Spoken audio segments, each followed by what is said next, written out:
Good evening. It is Wednesday. We are supposed to be here for another reason, but yet again, we are not, because for whatever reason, we plainly know what the reason is. And according to Dundee, it's climate change. It's really affecting Dundee and more than it is the rest of the world. But could Rangers possibly have done more? That's usually the way we go. Here to discuss all things about tonight that should have been, that are now not.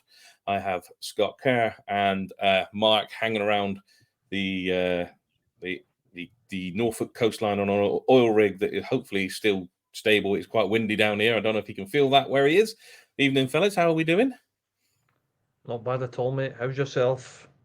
I'm all right. Just in the door, having raced back from a family day out at the beach on this windy day for some reason. Family down at the beach on in Dundee, then, Iain. Yeah, well, I was up at Dundee because I didn't. I did not have a ticket. Fine. So let's just go with the elephant in the room then. That is supposedly match day. We were all looking forward to hopefully getting our chance to go back to the top of the league, putting scoreboard pressure on the other half of Glasgow, but it is no longer going to be. Yet again, we have had our game called off due to the weather, because who'd have thought it, that the place where they said the rain's going to fall, the rain has fallen and cost us the game yet again. Who would have seen it coming? So, Scott, we'll start with you, mate. Give us your thoughts and feelings on what's happened today.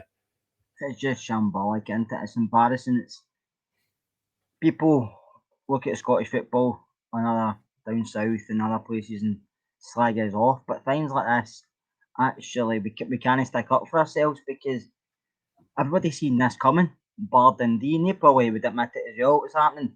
Which I just called off yesterday when we asked them to. They never.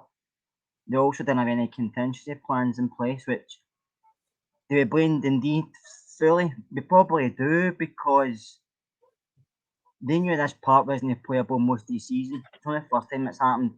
But the problem with Dundee is they've spent all the money bringing in players, beating other clubs to get the players in, and no spending in the pitch. Yeah, we know they're trying to move or trying to get new stadium and stuff like that.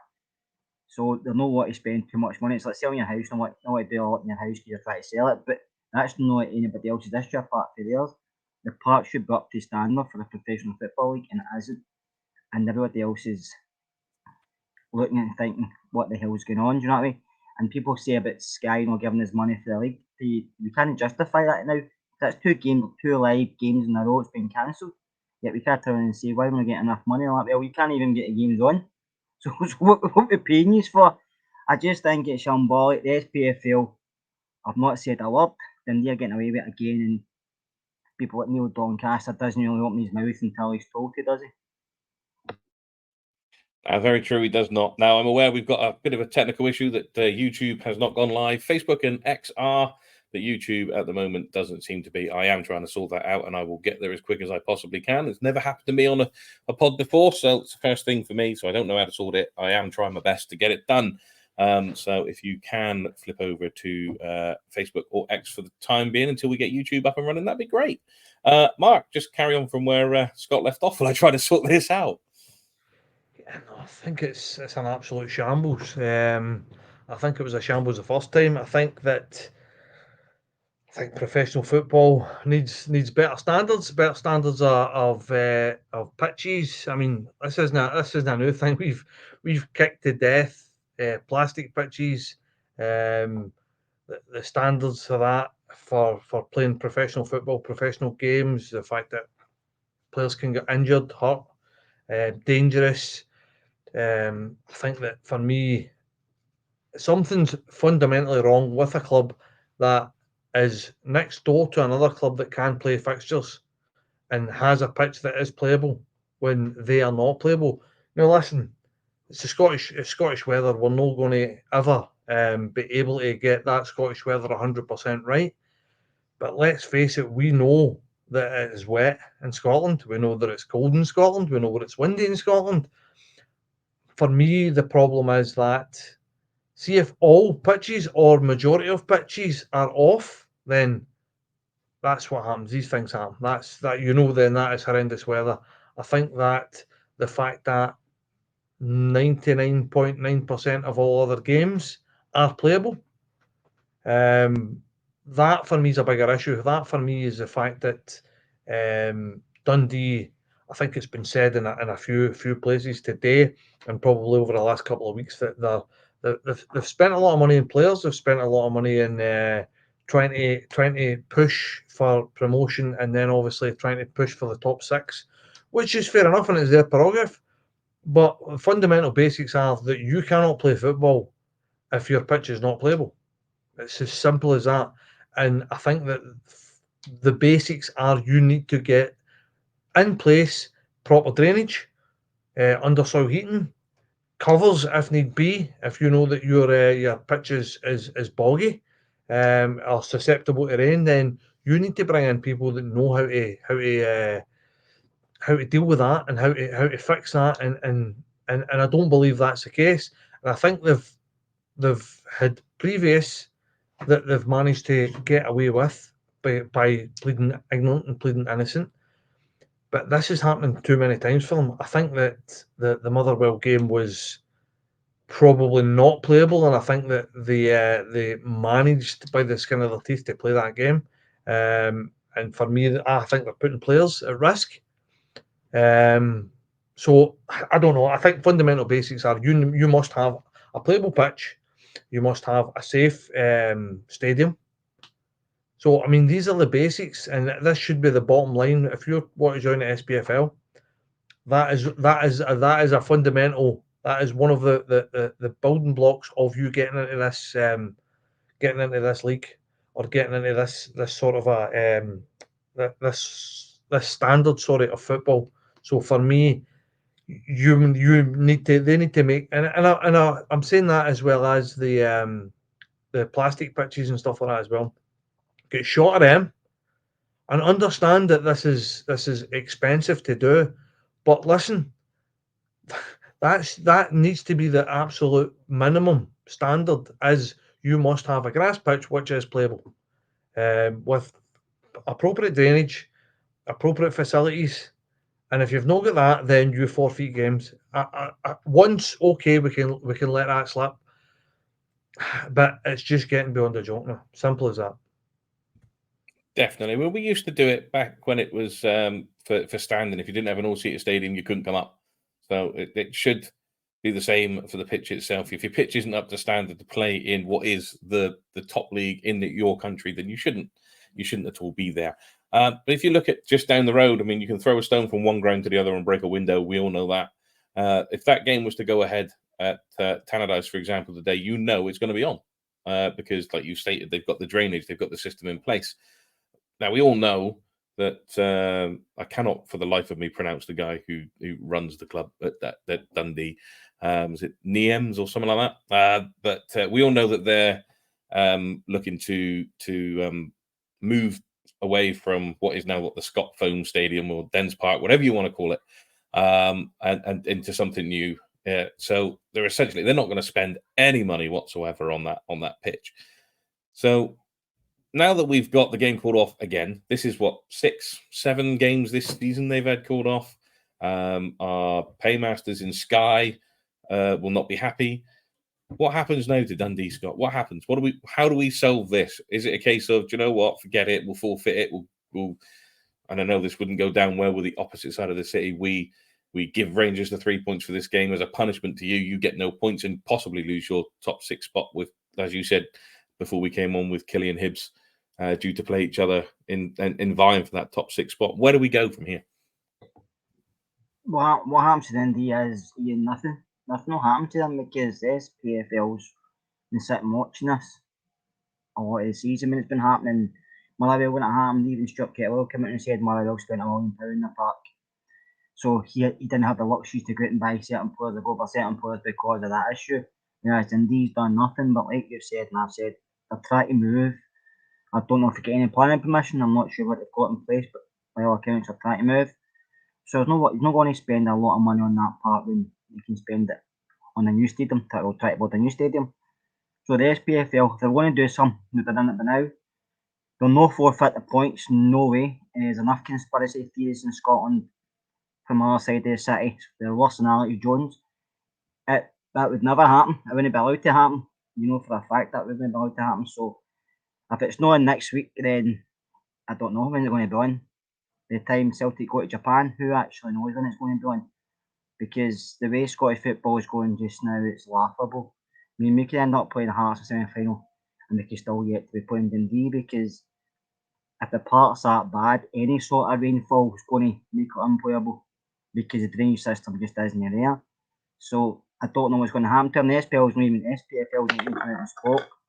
Lawwell's not Doncaster. I'm saying Lawwell there. Should probably say Lawwell, because you're probably going to come out and speak before Doncaster, but he's not going to come out and say much, because it's been on before. But like I said before I come on, Hibs have made it was in somewhere, they made a statement today to say they're not happy about it, because if Dundee play against us next Wednesday, if it does go on and they played Motherwell, Dundee know what they have to do, because Hibs and Motherwell's already played. So only if other clubs start complaining, they might do something then.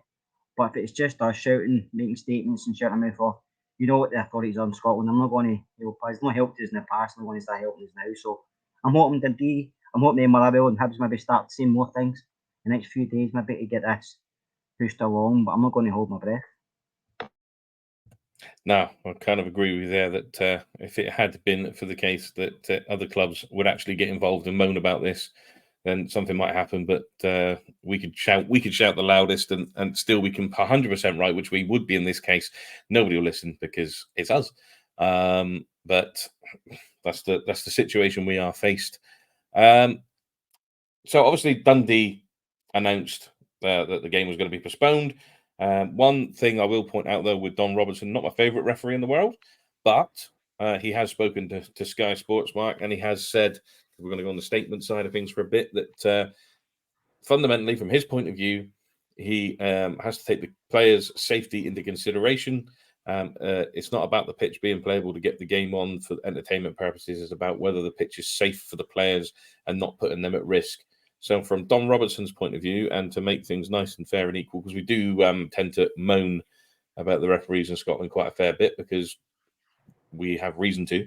But tonight he's done the right thing at the right time, regardless of whether we think the game should be on or not. He's taken the players' safety in consideration and taken that decision to call the game off.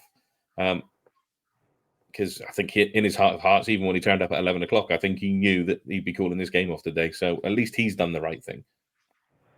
I think rightly so as well. I think that the basics are that you need to take that. That for me is the right thing to do. And listen, if somebody get injured, if he thought that the game wasn't playable and somebody got injured, I know that we got on referees' backs and stuff like that, but I don't think he wants to see anybody injured and anybody out of the game for any sort of a length of period of time. So that's the right thing to do. I think the bottom line is that you need to keep people safe no matter what. So yeah, rightly so. I dare say that he's been up there, and I don't think he wanted to be up there all day, but that is what it is, as I said. But I think that I think everybody knew come 11 o'clock this morning that this wasn't going to be playable. They did try and fling a smoke screen over it to say that as it stands at the moment, it is playable. But they knew that what the forecast was going to be. And they might not always get it right, but I think you can get it 60, 80% right that you know it's going to be absolutely bouncing down. So I think it was never ever going to go ahead, as much as we all would have liked it to go ahead. But I don't know. I don't know where you go with this. I think it's, for me, I think docking points or forfeiting games is a wee bit strong as it stands at the moment. I feel everybody's frustration, but I don't know. I really don't know where you go from here. As I said, the only thing for me would be at the start of next season, you stick in these rule books that you must have X, Y, and Z to be able to combat waterlogged pitches, proper drainage, this and that, and make it that is the case. And then if you cannot put a match on where X, Y, or Z percentage, if you say like 75% of teams or 80% of games are playable in the SPFL, and your game is not playable, then you get like, i.e., yellow card, and then your next one's a red card, because something needs to be done about it, because this is just causing absolute mayhem. Don't get me wrong, it's giving everybody something to talk about, it's giving everybody something to moan about. But listen, 6 games, left of the season, business end of the season, all we want to see is football. That's all we want to see. We don't want to be sitting here talking about waterlogged pitches and rain and Dundee's under soil heating, and we're not interested in any of that. We just want to see Rangers playing football. So for me, they need to try and put something into the rule book that stipulates if this happens, X, Y, and Z happens. For me, that's the only way around about it. As I say, we can sit here and kick this about all day, but something needs to be done about it.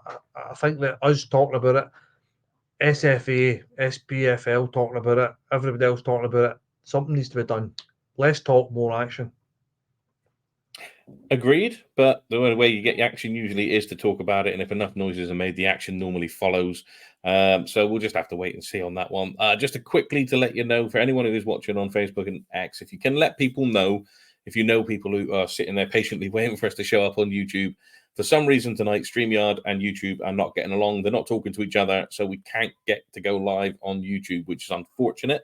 So I think the shout out's already gone. And if you are in Facebook groups, share this with everybody on the Facebook groups that you're in, obviously within reason, because we don't want a bunch of extra people coming in that we don't particularly want to have here, because it makes our job harder having to block and delete people as we go. But yeah, for some reason, we cannot get YouTube up on this to stream live to tonight. So anyone on Facebook and X, please let anyone know so they can get on and see what's going on. Right, so Scott, we have released a statement today. I say we, not the Rabble. We didn't do it. Rangers have released a statement because they've now written to the SPFL outlining its position following the postponement of today's fixture. And they have said that the negligence and unprofessionalism demonstrated by Dundee Football Club, where they have repeatedly breached SPFL rules, continues to have a damaging effect on the top professional league in this country. In a week where record TV viewing figures were recorded for a match in the same competition, and this evening's game due to be televised again on Sky, this episode is deeply embarrassing and also been eminently avoidable. Rangers expects the SPFL to take proportionate and decisive action in accordance with the rules, and the club will continue to make representations to them on the strongest possible manner. The club have repeatedly put forward solutions to the SPFL which have not been taken up. It has again been proposed a solution, preparation, execution of the rescheduled fixture, and is awaiting a response from the SPFL. As things stand, it will be next week on April 17th at 8 p.m. The club considers that this matter has been handled incorrectly throughout both Dundee and the SPFL, and at this time we sympathise fully again with our supporters, approximately 4,000, who are looking forward to attending tonight's game, having already been left hugely inconvenienced and out of pocket by the first postponement this last month. It is entirely unacceptable, disrespectful on the part of Dundee FC to have allowed this situation to develop again. So, nice that we actually have put out a statement for the right reasons instead of just playing to the gallery. Good that we've gone in hard, and good that we've not only taken Dundee, but also the SPFL to task as well. Yeah, I mean, the statement kind of covered everything I had to, didn't it? And it says everything we're all saying. But like I said, I don't think it's going to do much difference. I don't think the SPFL listen. I don't think they're interested. I don't know about you, but I think it'd be good if a statement came from Sky, do you know that, about the TV deal, to say, listen, you're not showing us a quota of games that we paid for, so we have to renegotiate this deal, and we'll see what would happen then. Because as we all know, money talks in football. TV kind of controls when games are played and games aren't played nowadays. And just to see what happens, because that's 2 games now they've lost massive viewing figures because Dundee can't get a pitch in order. And if I'm Sky, I'm thinking, this isn't great. They're paying. I know they pay pittance. I know they do, and I don't think it pays enough. But like I said earlier, we can't turn around and argue for more when things like this happen, because it's just input. It's just thinking to yourself, it's a farmers league, man. It's like a pubs league on a Sunday. It's not like a professional football league. So I mean, they did get a lot of viewers tonight because I know the Champions League's on TNT, but you know yourself, when you're playing, we watch the games, and we can't manage, we don't get tickets, we all watch the games, but a lot of other fans watch the game as well, so then those guys lost out on a lot of viewing figures, so people are watching other stuff tonight, and they done it last week, they done it tonight, so I don't know, wouldn't it be surprised me if come next week they don't want to put the game on. They probably will because it's down, but I think Sky will get fed up, and I don't blame them if they do. And I wish they would release something, even just talk to them to say, because I think that's the only way they can be pushed. Because, like I said before, the SPFL aren't interested. He was boasting on Monday, wasn't he? Doncaster about the viewing figures and stuff like that. But that doesn't mean nothing to me. That's just trying to inflate his ego, no more than that. That's all it would have done, and because that's all he cares about. It's a me from Doncaster. He's not bothered about the game in Scotland. If he was, what we're talking about and having the rules in place to make sure that things like this don't happen, because it doesn't happen in any other league really around the country, and it doesn't happen in any league around Europe, not the top ones anyway. Do you imagine if this was the EPL or even the Championship down in England, where one game had been called off twice in a fortnight because the pitch kept getting waterlogged due to some rain? I know that it may well have been excessive rain up in Dundee, but it just wouldn't happen anywhere else. So I don't want to spend all night talking about this, because like Mark has said, and yourself, Scott, have said, that we could talk about it all night until we're blue in the face. Not much is going to happen. Nobody's really going to listen. But Mark, is Scott right that Sky may need to come out and just make some sort of statement regarding, like, we can't let this happen again. If that happens again, we may need to look at what we offer you as a country with the contract that we've got? Or are they within their rights to go, do you know what, you can't fulfill it, screw it, we're out? Well, I think Scott's got a point. I think that you would probably see action if Sky did stick a statement out, or did. I dare say there'll be some conversation behind the scenes, but I think that if Sky made a bit of a fuss about this, I think there would be serious action and serious repercussions, and I think that would probably give SFA a kick up the arse and say, get your finger out, get your house in order. I think it's probably the best way to put it. Like you said there, it never ever happened in a championship. Never. Because it's at a standard. And the problem is that the Scottish game isn't at that standard. As I said, in the kind of phrase that Scott used, it's a farmers' league. Looks like we're playing in a farmer's field. I mean, that's the bottom line. How embarrassing is that? How embarrassing is it? I mean, it's embarrassing for us because of the Scottish game, but imagine being a Dundee fan. How embarrassing that is. That you cannot get a game on because you can't get water off your pitch. As I said, there's ways and means. As I said, that teams all over Europe, teams all over the UK can do it. I can't understand why they can't do it. Well, I can. I mean, let's call a spade a spade. They've obviously not spent the money in infrastructure for the pitch. Simple. Whether it be fundamental basics, that's they've not spent the money because they'd rather spend the money elsewhere. So for me, something needs to be done about it, but something will not be done, as the both of these have said. I don't know whether we're kind of flogging a dead horse here, but I think that back to the original, go full circle, back to the original point. Sky have definitely got the power.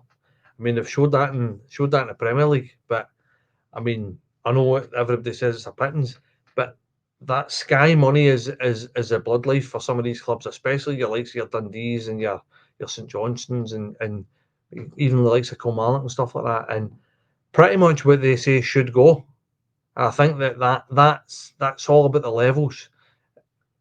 It's so frustrating. It's so frustrating that you cannot get a game. And what's even more frustrating is we're taking. You used to know. I mean, everybody listening knows the amount of fans that we take to games, and the amount of people that are desperate to go up. Whether they're playing, they could be playing Pollock Juniors in somebody's back garden. There'll be thousands at it because it's Rangers, and the amount of people that's looking to travel, that's bought tickets, that's rearranged half days at work and bits and bobs for this ought to be kicked in it. And it's not as if it's the first time and it's a one-off and it's a freak. Then you can live with it and go, do you know what? These things happen. But that's not the case. We've been here, we've done that. As I said, and I don't know where you go from it. I think we've kind of probably said enough on it, but I think something needs to be done, whether it be a rule change or whether it be. But as I said, fundamentals are they've not spent the money on the basics to look after their pitch, and this is where we are, and this is the level that we are, and it's embarrassing. Yeah, I think we've all kind of gone round the big circle here. We essentially, for every single question we've got, we come to the same answer. So, like you said, there's not much time point in spending too much time on the game itself and the fact that it's not on and why isn't it on? Because we all know why it's not on. And like you say, we keep coming back to that same thing and not putting the money in on the pitch. But one thing that I did from it all, from the Dundee side, that I did find quite funny was that they did try to blame this on climate change and that they've had 35 mil more rain in Dundee over this point, so you can't help climate change. So my question then, Scott, both of you, if you want, we'll take this as a little Google question. Is Dundee having its own problem with climate change? Is there a hole in the ozone layer around Dundee? And is Dundee experiencing freak weather compared to the rest of Scotland and indeed the rest of the UK? It's having problems with climate change, drugs, extortion. Dundee's a city to be at the moment, isn't it? For me, it's the it's obviously the polar ice cap that's melting that worries me. It's really that for me is the biggest issue. Forget football, forget the drugs and crime in Dundee. It's obviously their polar ice cap, and I don't know what they're going to do with their polar bears. Really, I feel for the polar bears and the penguins myself. No idea. That's the southern areas, though, isn't it? Polar bears and penguins, they don't tend to live up the north part. I have no idea. I just know that it's cold. It's just cold. I just know it's cold. And as I said, we're talking about Dundee's polar ice cap, so that's different for every other ice cap. Well, that's a different one, yeah. That's very true. Definitely get penguins and polar bears. I just like the way you say penguins. I think it's brilliant. Anyway. Unless you're at a bottom end of Paradise Street and you're fine. It's nice and warm in there. So it's just stops there, doesn't it, in the middle of the street? Yeah. One side's rainy, one side's absolutely scorching. It's all those stones they keep throwing to test out that theory. That might be the divide. It might be. That might be the whole thing. I know that a lot of people have said, could we switch it and could there not be some sort of agreement? Could we not play it at Tannadice? But I did spot something in the comments earlier on. It was further up. And they said, is VAR actually set up at Tannadice due to the fact that they are a championship side? So Rob makes that very valid point. So all this talk about going to Tannadice to play the game, is that even a viable option? Listen. The way they're carrying on with VAR over the whole course of this season, they could just kid on and make it up. Nobody would know. They really would. That's very true. Wouldn't they? Just like that. Hold on, we're checking. We're not really checking. It just goes like that for 10 minutes. Nah. We're not getting it. No. Play on. So they could have just blagged it. I would have thought easily. Yeah, probably could have easily just blagged it. I mean, I think at the point they could put the pitches pretty much anywhere. Junior leagues, I think Darvel's got quite a good pitch. We could play it down there. But let's get away from Dundee and what might have been and get away from the depressing talk of it and try to uplift it a little bit by going back to the weekend that has just been. Obviously, the 3-3 draw with Celtic, which is a very confusing result because not happy not to have been as bad as we were in the first half, and then disappointed not to have actually come out on top come the end of the game. It's one of those very confusing draws, something that a Rangers team, which we had discussed but never actually mentioned on the day. It's the first time a Rangers team has come back from 2-0 down in an Old Firm derby since the infamous or famous or greatest, whatever you want to put it as, Old Firm game where we were 2-0 down, had 2 sent off. They had 1 sent off in 1987. Richard Gough scores the equaliser. Graham Robertson goal, conducting the band, and all the rest of it. It was. Have you two calmed down from this weekend yet, or is that still? Is that making you still out of breath and your heart still going from that, Scott? How have we gone since then? Listen, I think Sunday was just one of the games. The first half is probably as bad I've seen it since Clermont's came through the door. I just didn't think with the races. I thought the balance of the team was all off. And I don't know if it's because Ridvan was missing. I don't know if that's one of the reasons. I thought Dessers was doing a lot of running, but he was doing a lot of running himself. He was pressing the one-man band. There was nobody helping him, so it was kind of pointless for him to do it. I thought Silva was poor. I thought he was poor on the left. I didn't think Scott Wright was worse. He could have sat next to me. He contributed that much. I thought Lundstrom was poor. I thought he was really poor. He was trying to get things going, but 2-1 pace for me John, and I thought in games like this, you have to be able to step up. I thought Diamandi was trying to get forward, but when he was trying to get forward, the spaces we were leaving, it was ridiculous. It was like watching Man United see a space in between our players. Celtic scored 2, but it could have been worse. Burton saved us a few times. And to be honest with you, at half time, I said to the boys next to me, and none of us thought we were going to come back because we were that poor, because it didn't even threaten. I know we had a chance near the end of the half time with Silva, and then Dessers hanging about the box, and Joe Hart came out and saved it twice. They also had the header for Conor Golson, which he should have done better with, but come off his shoulder. But apart from the 2 incidents, we didn't have nothing. I know it, and it was far too easy. And I didn't think Celtic were great. I just thought we were really poor. Listen, they came my game plan, and it worked very well for them in the first half. And you can look at the foot goal. I still say it's a foot. Yeah, Tab could have done better. I thought Butland could have done better. But I thought they waited too long to go back to recover that punt for Joe Hart. I thought it was going out, but that wind curled it back in. Made her done really well. I thought he'd have in his back pocket most of the game, to be honest with you. But it was just a free goal. But I thought when it came off him after the 27 seconds, I'd hardly sat down. I just put our game plan right out the window, and it gave them an up. But these things happen in these games. Sometimes big things like this happen. But I'm not disagreeing. I'm not getting away from the fact Carl was poor. But I thought the second half, when Seema come on, we looked slightly different. We were more on the front foot. We was getting in Taylor more. Silva was getting pushed up more. And yeah, we got the first goal, and we thought, we're getting back into this, because they kind of sat back slightly. And then it just turned into a next 30 minutes of kind of like a basketball game, wasn't it? It was like we scored, they scored, and it's just, listen, we got the draw, and I was happy with the draw at the end of the day, considering we were 2-0 down at half time, which I didn't expect us to be. Listen, I wasn't confident into the game. Before getting up in the car, I said it'll be a draw today, but I didn't expect it to be a draw the way it happened. I thought it'd been a lot tighter match. The first half we were poor, second half we were more in it, and when the FA said we won the second half 3-1, looking at the bright side, and we did, but it was just one of these things that could have happened to us. Listen, we've not gained anything, but we've not lost anything either, so we just have to move on to the next game. But I think we can look at the positives for the game, but I think the negatives can help us more, because we were poor. Yeah, that first 45 minutes, probably the poorest I've seen us play, definitely since Clement's come in. But I think even through Beale's opening part, it was, even at that point, trying to find games there where you've been poorer than what we were in that first 45 minutes. And I think that goal in the first 21, 28 seconds, whatever it was, really did shake the team, particularly shook Tav. He couldn't pass a ball 5 yards. I mean, the amount of time I've watched it back yesterday, because I think sometimes you just need to take a breath and then go away and then come back and rewatch just to see if there was anything you missed. That first half, I missed nothing. That we were that bad, but it really affected Tav in that first half, to the point, Mark, where when we did get the penalty in the second half, although we got the penalty, my boys jumping up and down all over the living room because we've got a penalty, I wasn't that supremely confident that Tav would even score, considering the game he'd had plus the penalties he's had recently.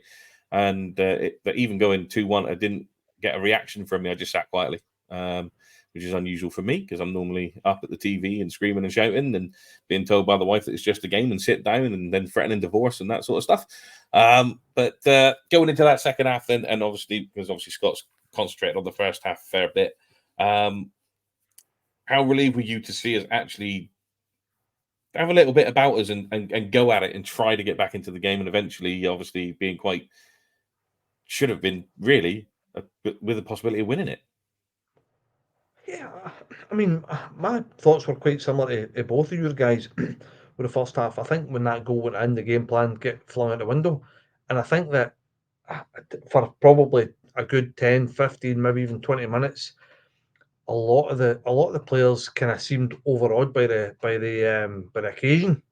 I think a lot of them started kind of panicking and obviously trying to kind of look about to each other to see who was going to try and pick them up. And terrible, absolutely terrible. And I thought when the second one went in, the penalty, I actually texted a mate and said, this game's done.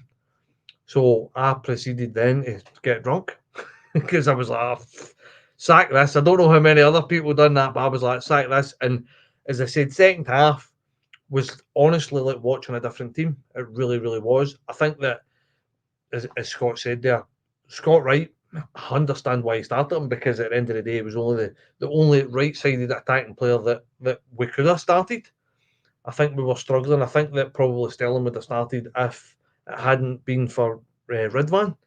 And probably rightly so. I think Barisic's last appearance was a non-starter as far as I was concerned as well. But getting into the second half, I think just it's as if sometimes that he needed to get them in, sit them down, calm them down, and can I give them a wee bit of reality check and say, here guys, look, listen, this is a big game. This game's no gone.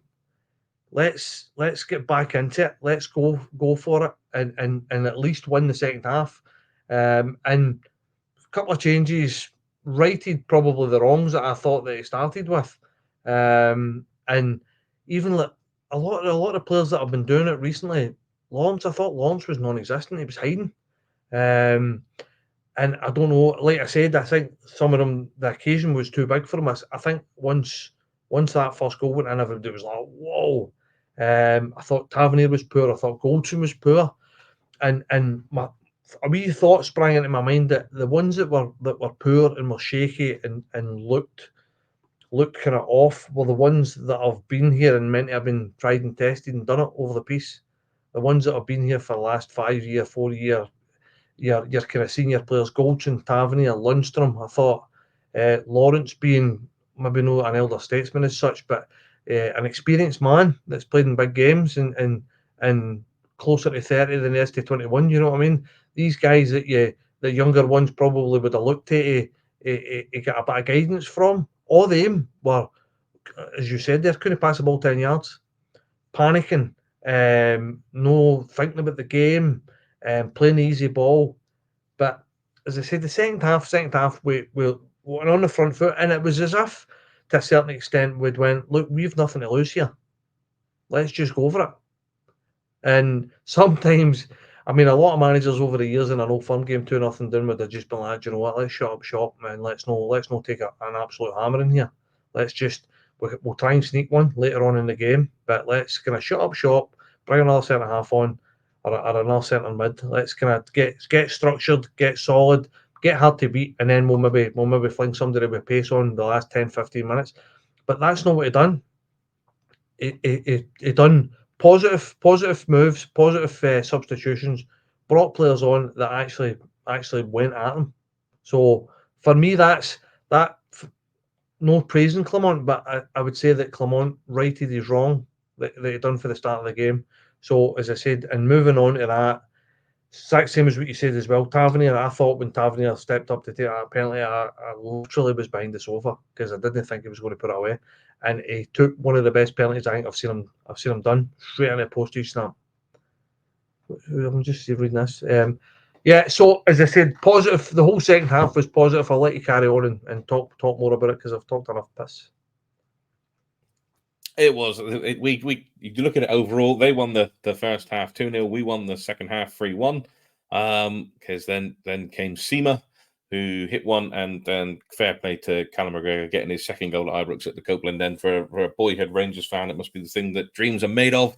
And then Rabbe. Oh, Rabbe, I love Rabbe. That what will be for me at this point now goal of the season.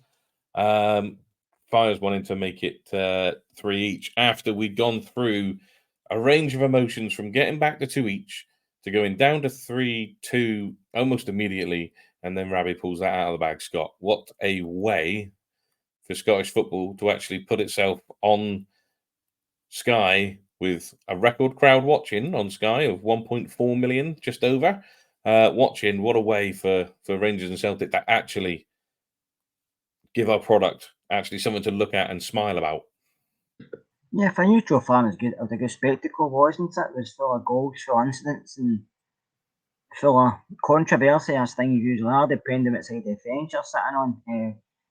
But I think the second half, we did do a lot better. They probably think we could have done more, but we did a lot better. We got back to the future, like you said, and then they score quite quickly after that. It was poor. Obviously, I think Cantwell gets a lot of abuse for Rangers fans. I don't know why I'm stumped with that one. I think he offers us more than Lawrence does at the moment, and I like Tom Lawrence, but Toy gets a lot of abuse. I don't know. Like I don't know why, but he should have done better with the tackle. He jumped. I think he kind of jumped over the ball, and then Celtic player got it. But I thought Double was watching him. He was jogging back. Lundstrom was trying to get back to the legs. But I don't like to slag Big Sterling, because I thought he was superb on Sunday. I thought he was the only one that came out with any credit in the first half, because I thought he was trying to get forward and he was trying. I thought he kept cutting inside, but that was the only thing. But you're putting him on the left hand side and he's more the right sided player. But I thought he was didn't know where the ball was. We need a keep either. But I also thought Butland could have done better. But maybe I'm just trying to pick things here. But I thought he could have done better as well. But credit to the players for not giving in, because at the end of the day, when that went in, we were gutted. We thought, I'm not going to come back now. There wasn't hundreds of time left. And you're thinking, that's just the kick in the nuts you don't need, because you've pulled it back to 2 weeks and you're thinking, 50 seconds later, you're back to 3-2, and their bench was going nuts. I'd just like to say, if anybody goes to a football match with intention of throwing bottles or anything in the football park, please don't go back. Doesn't matter who you support, please don't go back, because I don't want that to Ibrox. And hopefully Rangers have caught the people that done it and they get banned, because that's not what I want. Because if you're chucking stuff and it doesn't hit the park with the intended target, it could hit a supporter as well. So just don't chuck things at all. If you want to chuck stuff, go and watch darts or something. Don't come to football. But to go up the park and Matondo scoring that goal, but I have to say, give Campbell credit. He chased a lost ball, because the ball was nowhere. He chased it over, put it back to Lundstrom, who put it to Rabble, who tried that. I think it's a couple of minutes before that, the Carter Vickers get a block in. He tried that again, but Iain let him go back into his good side. And as soon as he hit it, you knew it was getting in. And after that, the place was bouncing. And it wasn't because we do. I think it was just the way the game went. He went to 2 each, and then we conceded that goal, and you're thinking, you're devastated getting back to 2 each, and then you get equaliser again. We don't want this to finish, because you're up. The emotions were up and down that whole game. And listen, just a good spectacle for Scottish football. And at the end of the day, I don't think we deserve to win it. They probably think we deserve to win it because our first half shown, and the attempts on target and the saves Butland made, they probably did to a point, but we played better in the second half. So I think a point was a fair result at the end of the day for both sides. Sounds like the dog agrees with whatever you're saying, anyway. So on that, then, obviously we get it back to 3, or the game finishes. We claw a draw back from the jaws of defeat, which at the time feels absolutely brilliant. And you go back on it, and then you'd kind of that little bit. Well, do you know what? That second half, maybe if we just not let them score, we could have won the game, etc. And what goes on, but so the players and the manager. On the manager's instruction, because you can see him doing it, telling them to go around the pitch. They go for a little lap of honour to thank the support. And you'd have thought that we'd have done something that would incite the new hate crime law in Scotland for what's going on in the press now. Mark, I think you said it before we come on, that Peter Grant banging on that we've gone around the pitch celebrating a draw. I've seen it was in print in one of the mainstream media papers today that I think a double spread on the fact that we'd gone around the pitch to celebrate a draw. I think even our favourite two have probably mentioned it as well, with Sutton and Stewart have probably got their quid's worth out of it as well. I tend to ignore them once the TV's gone off, if I'm honest. But why such a big furore on Rangers doing something that pretty much every team, including Celtic, do, regardless of whether it's win, lose or draw? I think that's probably just trying to get column inches and trying to get noticed and trying to get in the press and on Twitter and all that good stuff. I think that something that the Rangers fans have seen the team doing a fair bit over the last kind of 3-4 months, just as way of thank you, as way of thanks for your support, thanks for spending your money, thanks for coming along. I think that we spoke about it prior. Dortmund do it, Bayern Munich do it. We've seen Liverpool do it. We've seen all the big teams do it over the piece. For me, no, the end of the world. I couldn't really care less if they think it's us celebrating or no celebrating. I think it's a nice touch from the players to acknowledge the fans that as I said, spend their hard-earned money Some of these people don't do anything other than go to see Rangers. Some people, that is their life, and that means a lot to people. See the Rangers players coming up and giving you a wee clap and saying thanks very much for coming. We appreciate your support. Win, lose or draw, that doesn't really matter as far as I'm concerned. But also, I'd like to touch on the fact that I thought it was good man management for Clement. I think that is something that the players needed, probably just as much as the fans. I think that he made them go out rather than them go in and go draw and be down about it. He made them go out and face the fans and see that actually, hold on a minute, the fans are happy that we've got a draw, although they would have liked to win. I think that you said it earlier, coming back from 2-0 down in an Old Firm game. These things are all right. We would like to win, but that's not to be sniffed at. And I said it earlier as well. I said 2-0 down. I thought game's done. I'm getting drunk. Simple. And as I said, we come back to 3-3, 6-goal thriller. All right, would I like to have won it? But do you know what? We won it. Never hurt us. And they're no top of the league by, they could have been 4 points clear at the moment, us with a game in hand. That's not the case. So we win our game in hand, we go top. It's as simple as that. So for me, all right, would I like to have won it? All right, it'd have been good to get that kind of a monkey offer back for Clement to get his first Old Firm win. But listen, it wasn't the end of the world. Don't get me wrong, at the time it was probably the end of the world for me. Prior to the game, it would have been the end of the world for me. But when you look at the bigger picture, as we can go top of the league with 6 games to go. Pressure's on them to go and perform, and all we need to do is win all our games, and we've won the league. So for me, it's not the end of the world. I think that this kind of rhetoric about we're cheering draws and we're celebrating the. I think something about the Moral Victory Cup and something like that was flung in somewhere as well. I couldn't care less. I'm only interested in Rangers and what Rangers do. I could not care less what any ex-Celtic players say about us in the press. In fact, I don't even read it. I see the headline and I just go skip, or if it comes up in any sort of a website or whatever, I'll just go next page. So I could not care less. We'll do it, as I said, but I thought it was a decent bit of man management from Clement.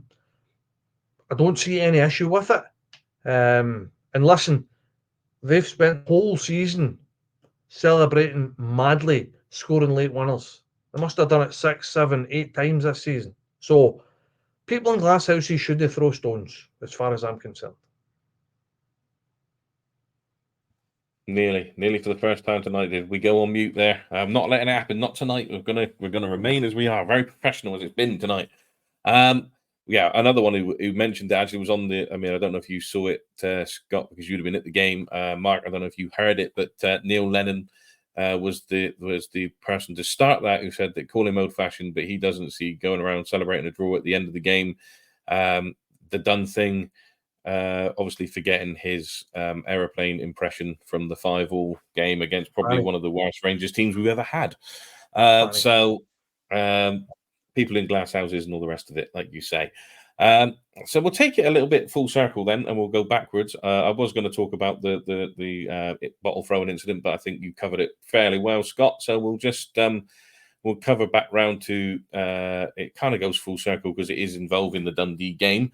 But there was a comment made earlier that says that now we are disadvantaged in our preparation for the Cup semi-final because obviously the replay comes in between the Ross County game and the Cup semi-final. Do you find it as a disadvantage, or is it now we're back to that point of, do you know what, just game after game after game after game going between now and the end of the season will probably do us the world of good, or do you see it as a disadvantage now, Scott? It's probably a bit of both. I'm on either side of the fence here because I think back to, I think it was 2007, we were in this situation, weren't we? That year we went to Manchester. I can't remember. It's been that long. I'm getting old. Maybe one of you remember, but the year we played St Mirren and we played somebody 2008. else. 2008. There we go. Played St Mirren, played somebody else. I think we played about 3 or 4 games in the space of about 8 or 9 days, I think, because we had the Scottish Cup final as well. We had UEFA Cup, and then obviously we had other teams saying they were going to East Asia for a tour, which never materialised. And I think we probably are to a point, but with how many games, I think if it gets postponed next Wednesday, then we will be. Yeah, I think if that happens, we will be, because we're 2 games behind them now after they play someone on Saturday. So I think it's great having games in hand, but you rather have the points. So I think the way they're looking at it, they'll probably, if you look at the bookies, they're probably more favourites now because of the games we've got left to play. I know we should win them, but you just don't know what can happen. We won them on paper, but it's not played in paper football. So I think the comments probably side more with the comment, and I probably did at the start of this speech. But Clement might like the fact he's got a game, then a couple of days rest in a game, so they're not training, they're just playing games and resting, having just warm down sessions and stuff like that. And this wee break may give some of the guys who are injured time to come back more, because Redban isn't going to play tonight, so I don't know if he'll be contention for the weekend, but it might be for next week. So, do you want to start him against Dundee in that park? You just don't know. But I just hope the game goes ahead next week, because if it doesn't, then I think we will be. Because there's a short window then, we've got to play quite a lot of games, and if you're sitting on the other side of the fence like they are, they're probably thinking, hopefully it's postponed, because you know yourself, you don't want to play all these games in a short space of time, because then you do get disadvantage in the players, any knocks, injuries, and they're only human at the end of the day. It doesn't matter how much they get paid, they need rest between games, and that might not happen like it did before. So I'm hoping this game goes ahead next week. I mean, I keep hearing comments, I don't know if you have seen them, about why we didn't play it the week before, the week of the tie-up with Celtic. We were only offered that time, and you'd get comments with people saying we shat it or we didn't want to play. That's nonsense. Total fabrication. Like I said, there are these folk a bit more conspiracy theories than Alex Jones, and I think Brendan has jumped on the bandwagon as well with his antics in the last few weeks with his Celtic fans. And I think this is because he's been under pressure, because he came out at the start of the season with this entitlement nonsense they've all got, saying we'll see you back in May. And listen, come May, he could be getting back with the league title. But this entitlement stuff they've got, that's a problem with them. They think this league should be wrapped up, and it isn't. And we're still in it. And we probably shouldn't be the way we started the season, but it's not our fault they dropped points to B and C. I mean, we went on a good run. That's nothing to do with us. Now they're coming out with referees, diving, penalties, all this nonsense. We should to play games just so we can prepare. That's nonsense. I'd rather play the game before the Celtic game than played it after it, to be honest with you. But we didn't have that option. So it's the rest of Scotland, isn't it? And the rest of Scotland, what you hear here, you don't hear anywhere else in the UK, because it's just kind of tit for tat, but a lot of it's 99.9% is made up. Another 1% are lies. I will put you on that what you said there is true, but that would have been Sky have offered us, you've got this date and this date and this date, and that would have been it. The SPFL have probably had very little to do with it. It's probably Sky saying, we've got this date and this date, which one you having? And so, yeah, totally agree. We weren't offered that one between the two. And again, I mean, for me, I would have rather played it in that week as well, because we would have been top of the league going in, and that's the scoreboard pressure on them and not us. So, and would they have been able to deal with it, and would the game been any different in that sense? But Scott makes another good point there. Is we're going to have got another week off, which isn't ideal in the terms of the championship running and all the rest of it.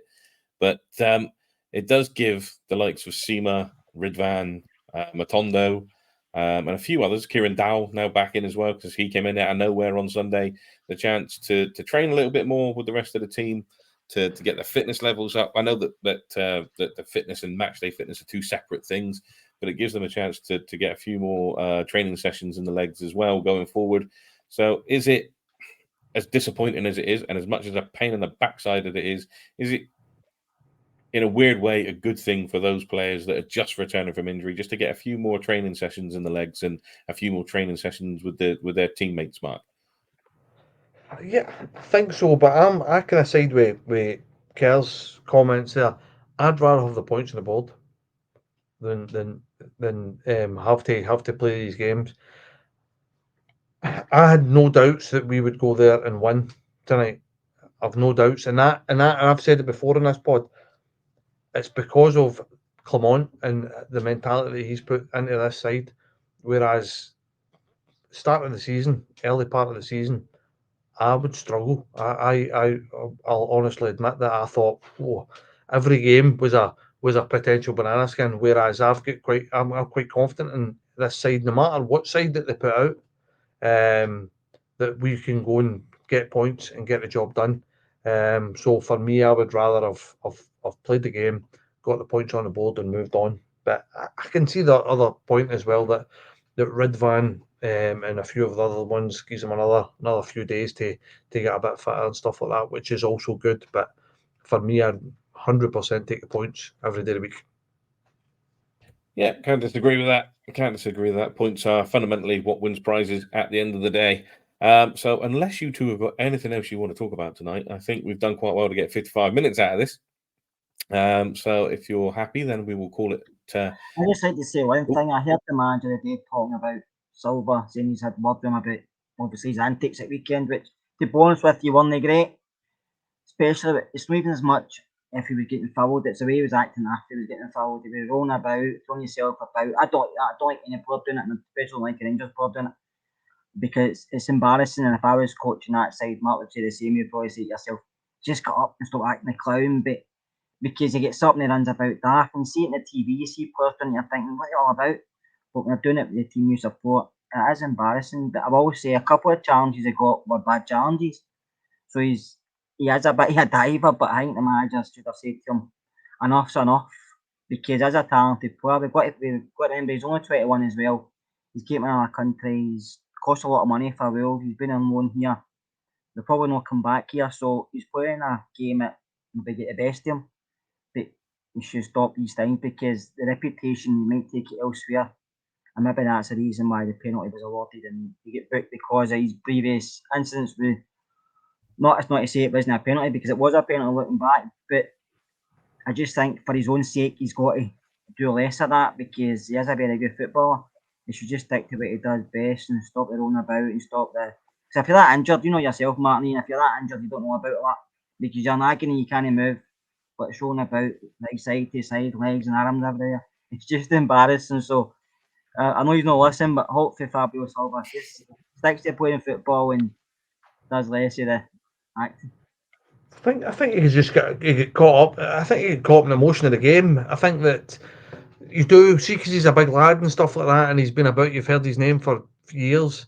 That you just forget that he's only 21. And as well as that, it's a massive part of the game in the likes of Portugal and stuff like that. That's just what they do. That's in their culture. So I'm not defending him at all. If I was his teammate, he would have had an absolute mouthful the first time he done it, and I would make sure that he wouldn't do it ever again. But as I said, you need to realise that he's a 21-year-old boy. The atmosphere was electric. Would went down 1-0 after 28 seconds.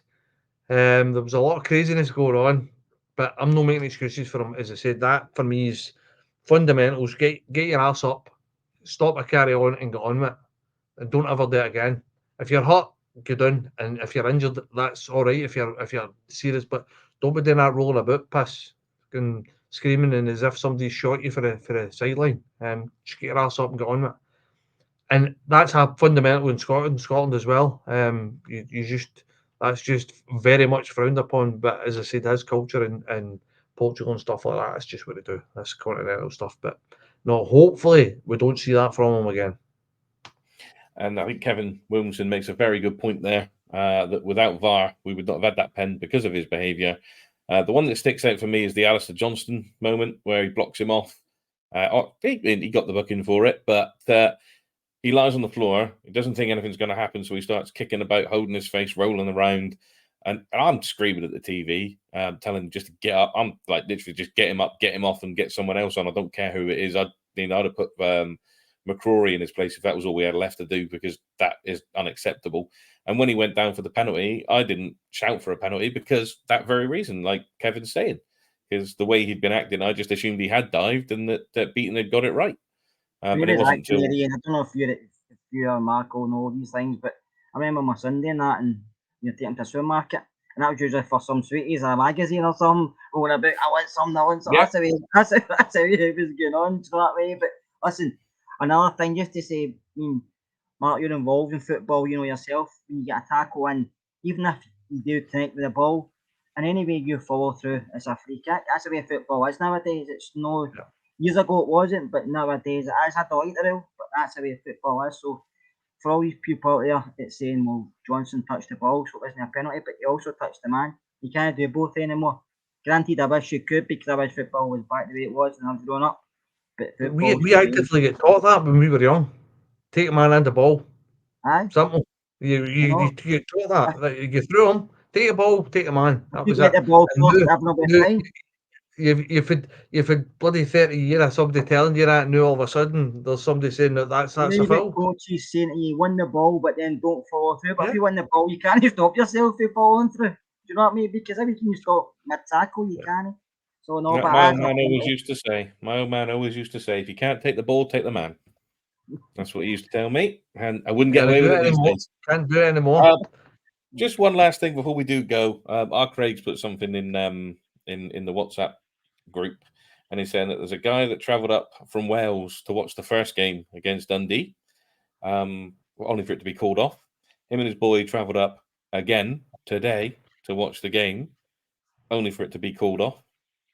If anybody from Rangers or anyone who's in contact with Rangers in any way, shape, or form, we should let them know that that's going on, and the club should do something for them, because that is amazing support for a start and a lot of money to travel from Wales to Dundee. I know what it's like to travel from all the way down here because I do it myself.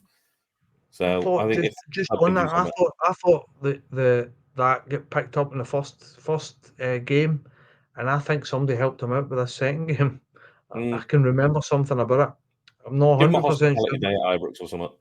Yeah, I think somebody helped him with tickets or accommodation or something. I remember something about it, but I'm not 100% with it. But yeah, it's awful, absolutely awful. As I said, because some people, this is a life. That's all they've got as Rangers, and that is their life. That's what they love to see Rangers playing home and away, and they go to every game. And for them to lightning to strike twice, to stick a weather theme into that, then it's not nice. It's not nice at all. It's frustrating. Very, very frustrating. All right, let's go. We've teased it a couple of times, so let's actually go now. We've gone over the hour, so we've done really well to get there. So thank you to Scott and Mark for joining me.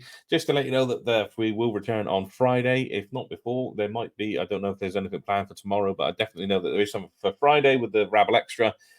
Scott, I believe you're back on that one.